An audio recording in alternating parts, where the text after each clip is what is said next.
आपणा सर्वांना प्रभू येशू ख्रिस्ताच्या पवित्र आणि जीवनदायी नावात सलाम. आपले प्रेमपूर्वक स्वागत आहे उपासना कार्यक्रमाच्या नवीन भागामध्ये. मागील भागात आपण पाहिले की देवाने जळत्या झुडपांतून मोशेला बोलावले आणि इस्रायल लोकांची सुटका करण्यासाठी त्यांची निवड केली. परंतु आज निर्गम अध्याय 4मध्ये आपण पाहणार आहोत की मोशे स्वतःच्या कमजोरीमुळे आणि भीतीमुळे देवाच्या बोलवण्याबद्दल संकोच करतो. मोशे देवाला अनेक प्रश्न विचारतो. लोक माझ्यावर विश्वास ठेवणार नाहीत, तर मला नीट बोलता येत नाही, अशा कारणांमुळे तो स्वतःला अयोग्य समजतो. पण देव त्याला चिन्हे, सामर्थ्य आणि मदतीचे आश्वासन देतो. या अध्यायात आपण पाहतो की देव मोशेच्या काठीचा उपयोग चमत्कारासाठी करतो, त्याला अद्भुत चिन्ह देतो आणि त्याचा भाऊ अहरोनाला मदतीसाठी पाठवतो. तसेच मोशे अखेर देवाच्या आज्ञेला मान देऊन मिस्रकडे परत जाण्याचा निर्णय घेतो. यामधून आपण शिकतो की देव आपल्यातील कमजोरी असूनही आपला उपयोग करू शकतो. तर चला, आजच्या वचनातून आपण देवाच्या सामर्थ्याचा आणि आज्ञाधारक जीवनाच्या महत्त्वाचा अभ्यास करूया.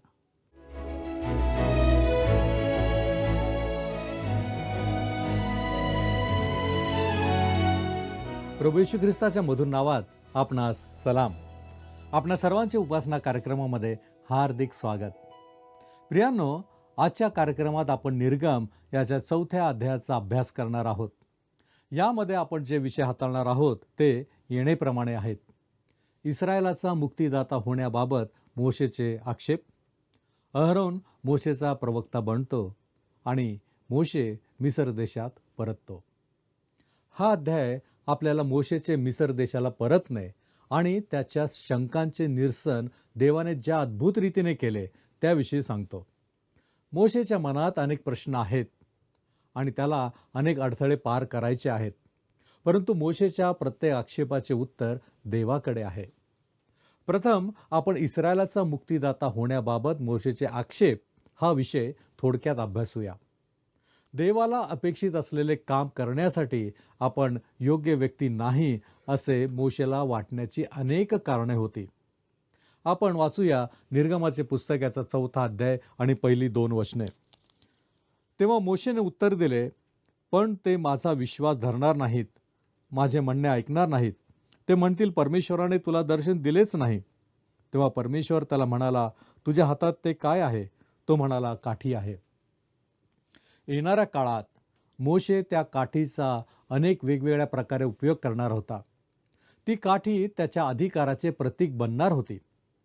मोशेच्या पाठीशी असलेल्या देवाच्या उपस्थितीचा तो इस्रायल व मिस्र यांच्यासाठी एक पुरावा ठरणार होता.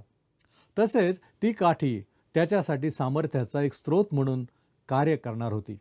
आपण पुढे जाऊया. आपण यावेळेस 3रं वचन वाचूया. त्याने म्हटले, ती जमिनीवर टाक. ती त्याने टाकताच तिचा साप झाला.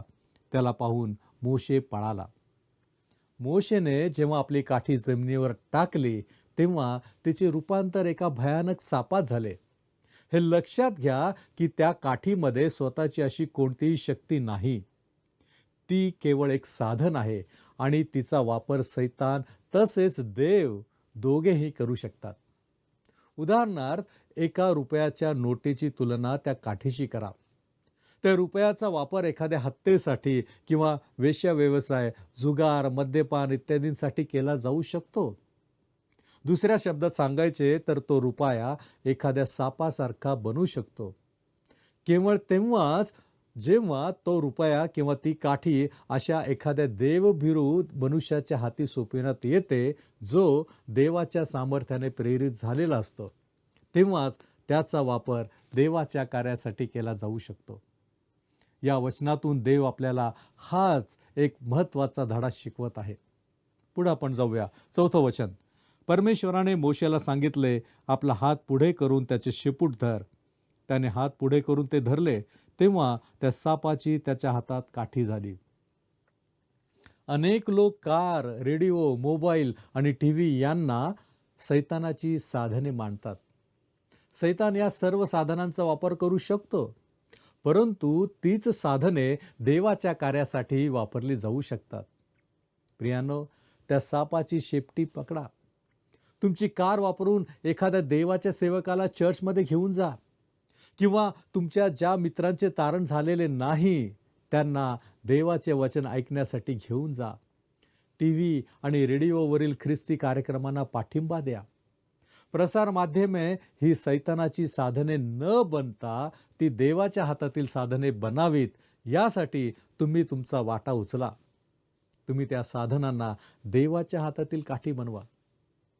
इस्रायल लोकांची मिस्राच्या गुलामगिरीतून सुटका करण्यासाठी देवाने मोशेला पाचारण केले.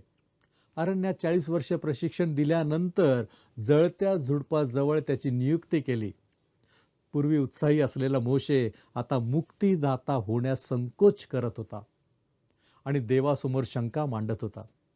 तेव्हा देवाने त्याच्या हातात काठी दिली व शिकवले की जो मनुष्य स्वतःला पूर्णपणे देवाच्या स्वाधीन करतो त्याच्या हातातील काठी अधिकाराचे चिन्ह बनते. तसेच इस्रायल लोकांना बाहेर काढण्याची जबाबदारी स्वीकारताना देवाने त्याला आणखी एका खात्रीचे चिन्ह दिले आणि महत्त्वाचा धडा शिकवला. पुढे आपण जाऊया 6 ते 8 ही वचने. परमेश्वराने त्याला आणखी सांगितले, आता आपला हात छातीवर ठेव. त्याने हात छातीवर ठेवून बाजूला काढला, तेव्हा तो कोडाने बर्फासारखा पांढरा झाला. मग त्याने त्याला सांगितले, पुन्हा आपला हात छातीवर ठेव. तेव्हा त्याने पुन्हा छातीवर हात ठेवला आणि छातीवरून बाजूला काढला, तेव्हा पूर्ववत तो त्याच्या शरीराच्या इतर भागांसारखा झाला.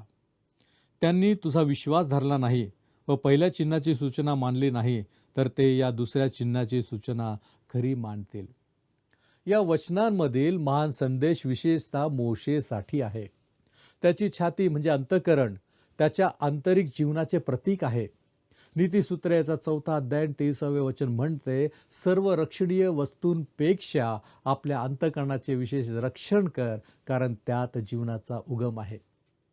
दुसऱ्या शब्दात सांगायचे तर हात हा अंतःकरणाच्या आज्ञेचे पालन करतो. देवाला ती काठी अशा एका माणसाच्या हातात द्यायची होती ज्याने स्वतःला पूर्णपणे त्याच्या स्वाधीन केले होते. देवाची अशी इच्छा आहे की मोशेचा हात देवाच्या अंतःकरणातील विचार समजणारा आणि त्यानुसार कार्य करणारा असावा. येशू मत्तयाचा 7 अध्याय आणि 17 वचनामध्ये असे विधान करतो की त्याप्रमाणे प्रत्येक चांगल्या झाडाला चांगले फळ येते आणि वाईट झाडाला वाईट फळ येते. त्यानंतर लूक ह्याचा 6 अध्याय आणि 45 वचनामध्ये प्रभू येशू ख्रिस्त म्हणतो, चांगला मनुष्य आपल्या अंतःकरणातील चांगल्या भांडारातून चांगले ते काढतो, तसेच वाईट मनुष्य वाईटातून वाईट काढतो, कारण अंतःकरणात जे भरले आहे तेच मुखावाटे निघणार. देव मोशेला असे सांगत आहे की त्याला मोशेचा हात आणि त्याचे अंतःकरण दोन्ही हवे आहेत. आज तोच संदेश देव आपल्यालाही देत आहे. देवाला आपला पैसा किंवा आपली क्षमता नको आहे. देवाला तुम्ही हवा आहात आणि त्याला मी हवा आहे. जर त्याला आपण लाभलो तर बाकीच्या सर्व गोष्टीही त्याला आपोआप मिळतील. मोशेने आपला हात आपल्या छातीवर ठेवला आणि जेव्हा तो उचलला तेव्हा त्याला कोढ झाला होता. त्याने पुन्हा आपला हात छातीवर ठेवला आणि जेव्हा तो वर उचलला तेव्हा तो पुन्हा शुद्ध झाला. तुमच्या अंतःकरणातून शेवटी तेच बाहेर पडले जे तुम्ही खरोखर आहात. देवाला ती काठी अशा एका माणसाच्या हातात द्यायची होती ज्याने स्वतःला त्याच्या स्वाधीन केले होते. देवाची अशी इच्छा होती की त्याचे देवाला समर्पित अंतःकरण ज्या सूचना देईल त्या त्याच्या हाताने पाळल्या पाहिजेत.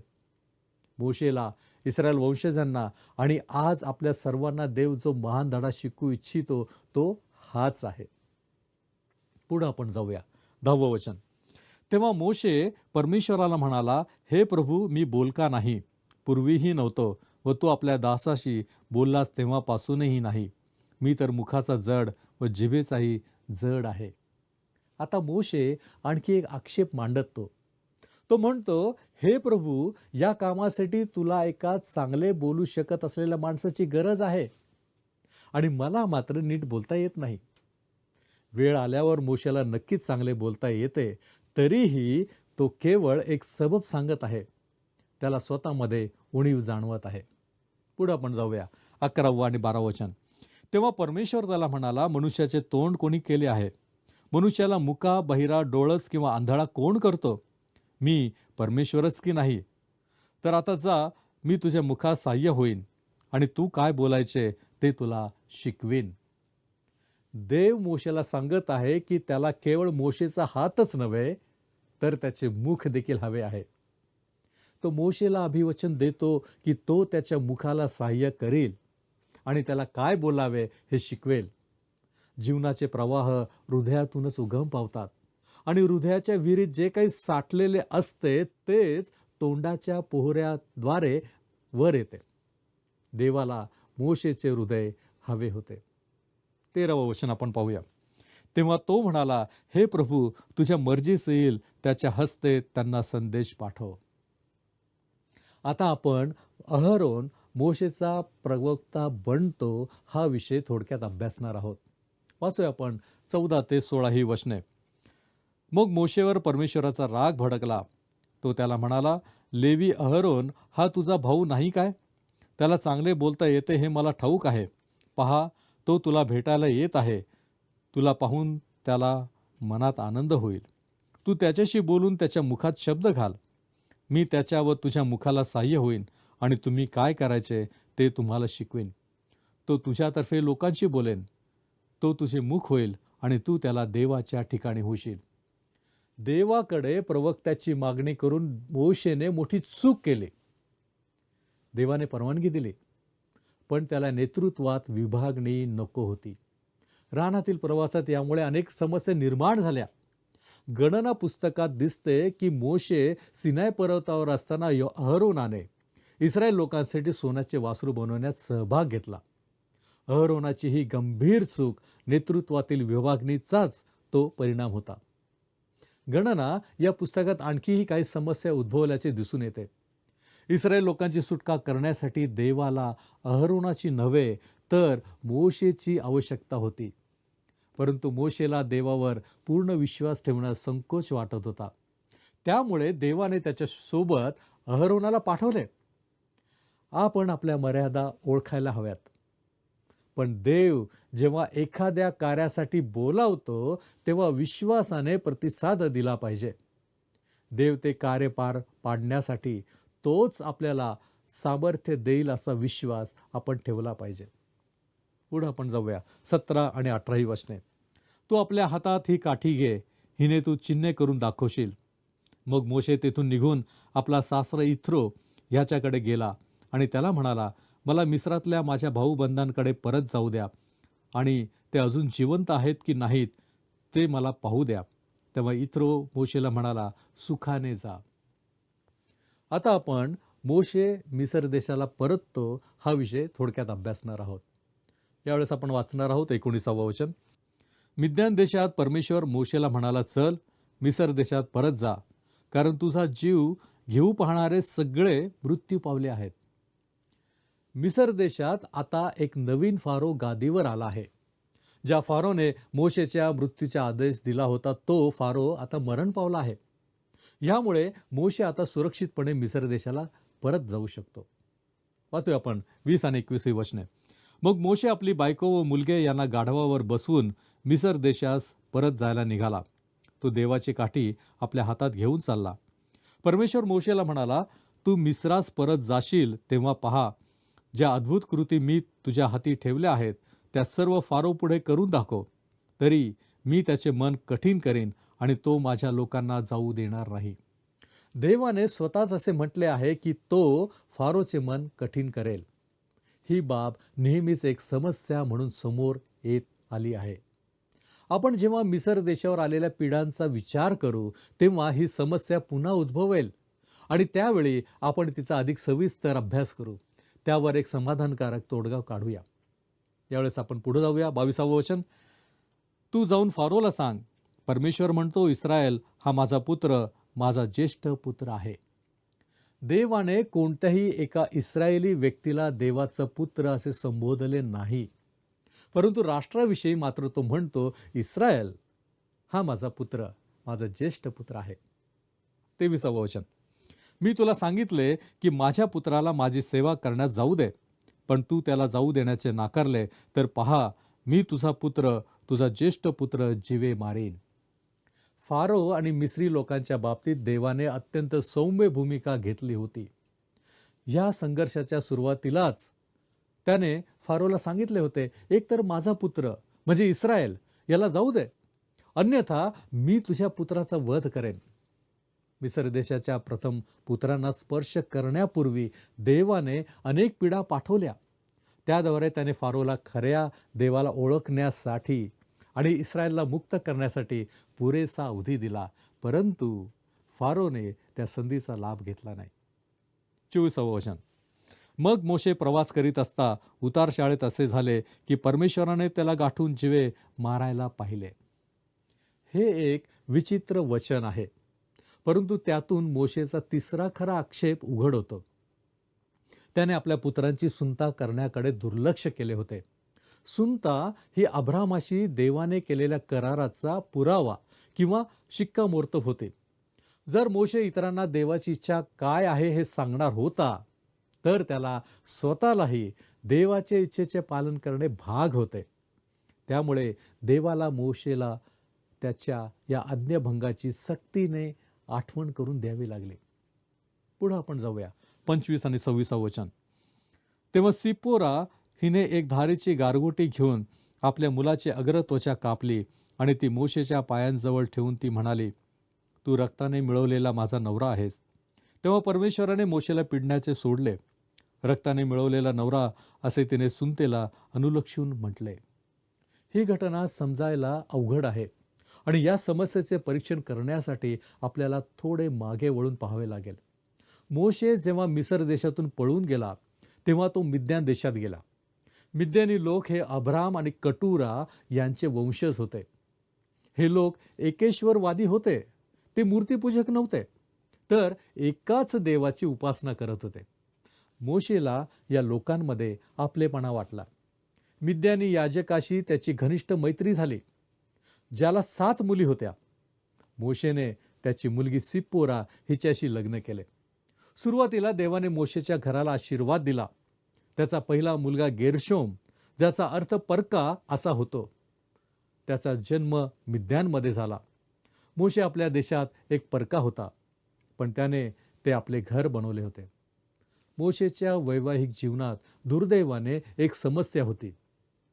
देवाने मोशेला त्या जळणाऱ्या झुडपापाशी पाचारण केले आणि त्याला मिस्र देशात जाण्याची आज्ञा केली. फारो मरण पावला होता आणि परत जाणे आता मोशेच्या दृष्टीने सुरक्षित होते. मोशेने मिस्र देशाकडे आपला प्रवास सुरू केलेला असताना देवाने त्याला ठार मारण्याचा प्रयत्न केला. का? कारण मोशेने आपल्या मुलांची सुनता करण्याच्या विधीकडे दुर्लक्ष केले होते. सुनता हे अब्रामाशी देवाने केलेल्या कराराचे प्रतीक आणि शिक्कामोर्तब होते. इस्रायली लोकांनी आपल्या देहावर म्हणजे मानवी सामर्थ्यावर विश्वास ठेवू नये हे शिकवण्यासाठीच या विधीची रचना करण्यात आली होती. देहाचा भाग कापून वेगळा करायचा होता आणि प्रत्येक इस्रायली व्यक्तीने आपला भरोसा केवळ देवावरच ठेवायचा होता. उत्पत्तीचा 15वा अध्याय 6वे वचन, स्तोत्र 106 आणि 31वे वचन, रोमकरासपत्राचा 4था अध्याय 3रं वचन आणि गलतीकरासपत्राचा 3रा अध्याय आणि 6वं वचन हे संदर्भ आपल्याला सांगतात की अब्रामाने देवावर विश्वास ठेवला आणि तो विश्वास त्याच्यासाठी नीतिमत्व असा गणला गेला. इसहाक आणि याकोब यांनी देखील अब्रामाच्या या उदाहरणाचे अनुकरण केले. ते जन्माने इस्रायली होते, परंतु सुनता हे त्यांच्या इस्रायली असण्याचे प्रतीक होते.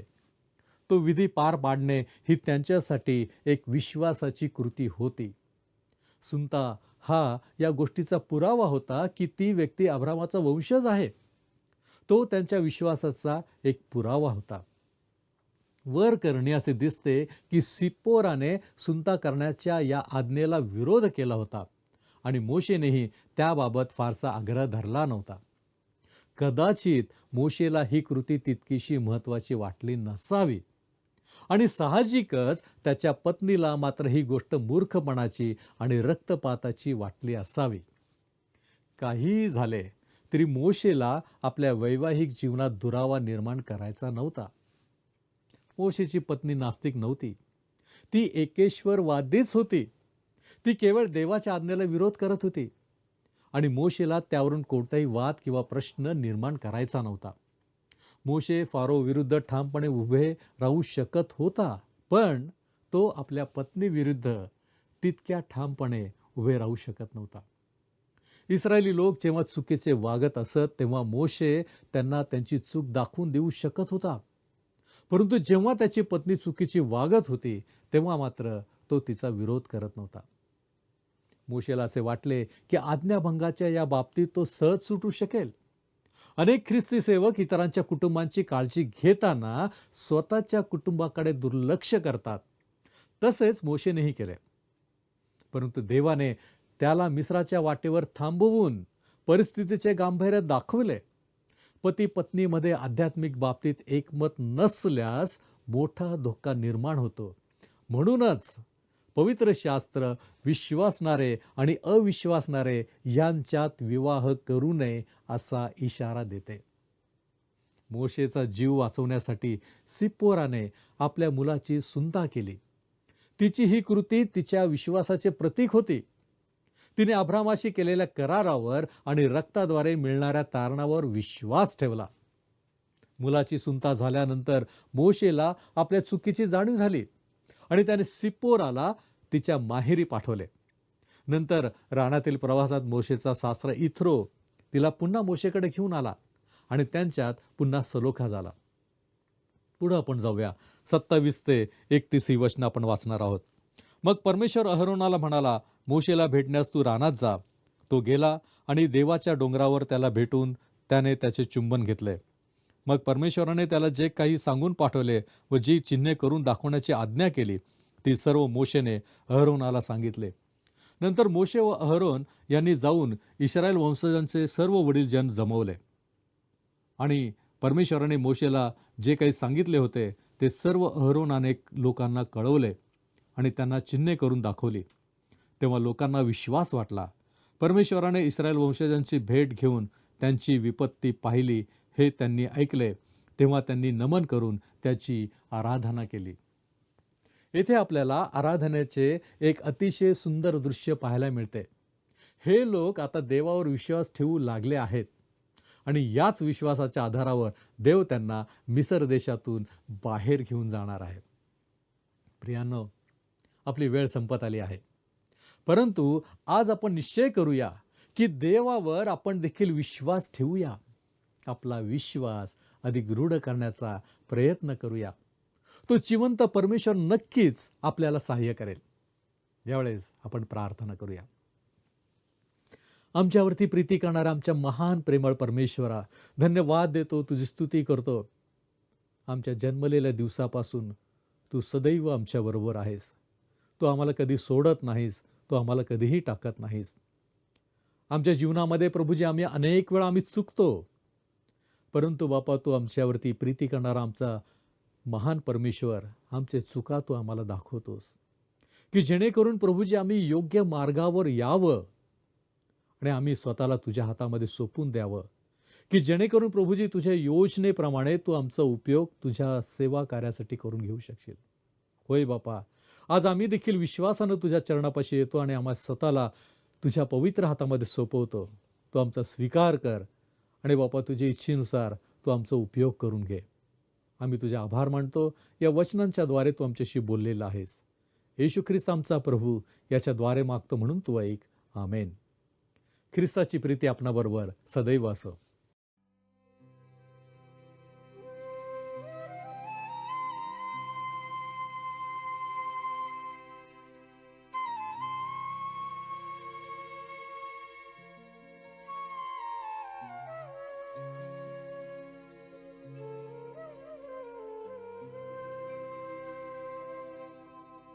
पाणी द्या,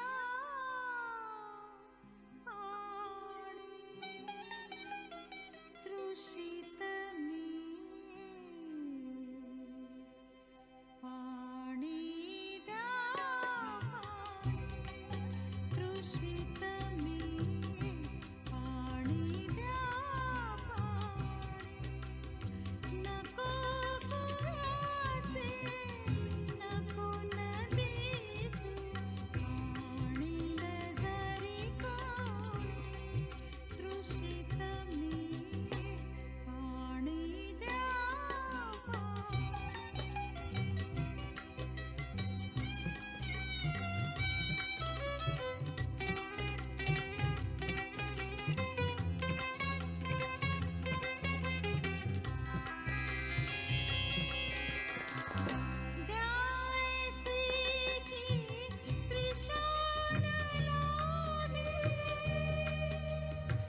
प्रियांनो, आजच्या भागातून आपण शिकलो की देव आपल्या मर्यादा आणि कमजोरी जाणून असूनही आपल्याला आपल्या कार्यासाठी निवडतो.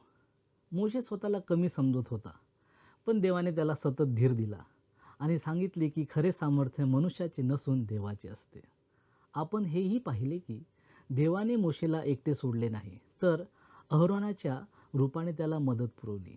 यामधून आपण समजतो की देव आपल्या सेवेसाठी आवश्यक सर्व गोष्टी योग्य वेळी उपलब्ध करून देतो.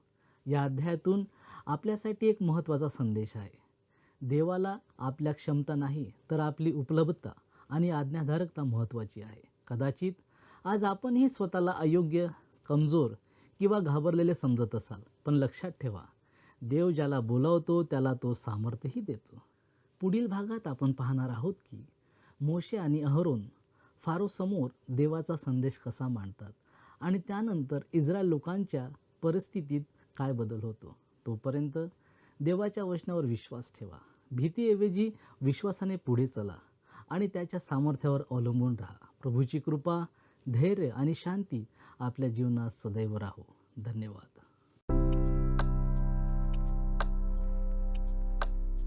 मागील कार्यक्रमातील प्रश्नाचे उत्तर आहे पर्याय सी. मिसर देशातून सुटका करण्यासाठी मोशेला पाचारण केले.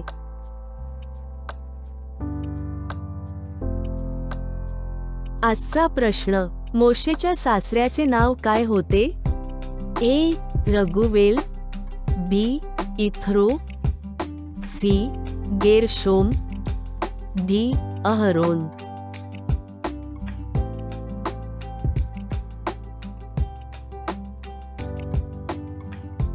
प्रियांनो, या प्रश्नाचे उत्तर उद्या सकाळी 6 वाजण्याच्या आधी पर्याय ए, बी, सी किंवा डी लिहून आपले नाव, पत्ता आणि ठिकाण यासोबत मोबाईल नंबर 7021474742 वर SMS किंवा व्हॉट्सॲप करा.